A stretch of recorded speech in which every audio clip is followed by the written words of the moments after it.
Hello. Today we'll be looking at the limit laws, which are really just ways we can break up our limits to make them a bit easier to solve if we're dealing with multiple functions, right? Sometimes that happens. So let's begin. These are pretty much all of the basic limit laws that we'll need to worry about for now. This is how it goes. If f of x, or my bad, the limit as x approaches c of f of x, and the limit as x approaches c of h of x exist, these functions, or these limits, both have to exist, right? Allows us to use all these laws, which I'll write out here soon. Key thing to note, we are approaching the same input on both of our functions, right? It is important that we do that. First limit law, the limit of sums. If we have the limit as x approaches c, that same input value, right, of f of x plus h of x, that we can break up into the limit as x approaches, again, c, of f of x plus the limit as x approaches c of h of x. Right? It's really that simple. So, next, limit of a difference. Same thing goes here. We can break up this limit into two limits of the same input.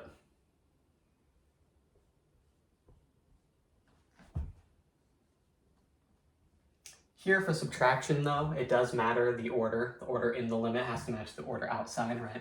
Basic subtraction rules. Now for a product, it's pretty similar. F of x, or limit as x approaches c of f of x times h of x. We can break that up to the limit as x approaches c of f of x times the limit as x approaches c of h of x. Almost wrote out g there. H of x, right? And now finally, for the four basic operations, we have division. The limit as x approaches c of f of x divided by h of x is going to equal the limit as x approaches c of f of x, again, over the limit as x approaches c of h of x. But here we have a condition.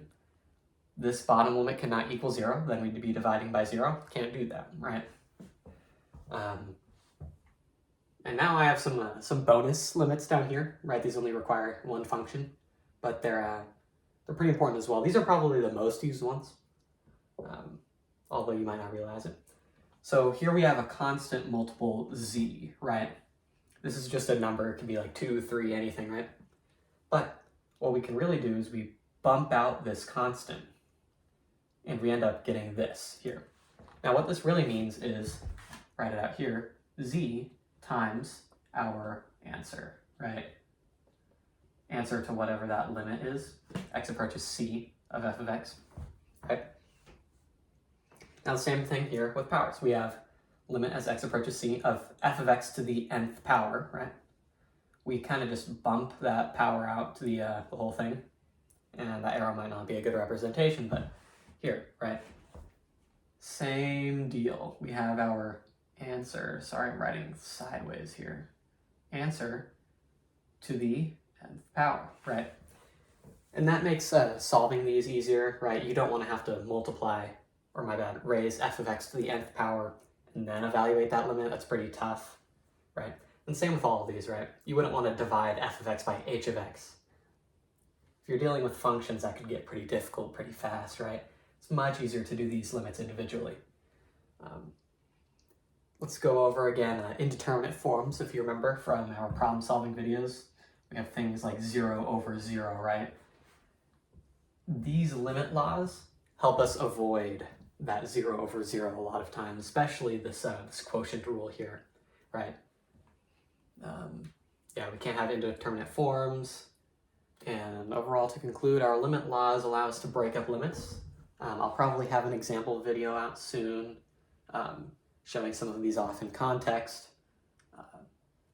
Really what you'll seem to notice is as we move further in calculus, you'll use these a lot without even thinking about them, so don't worry too much about memorizing all of this. It's a lot.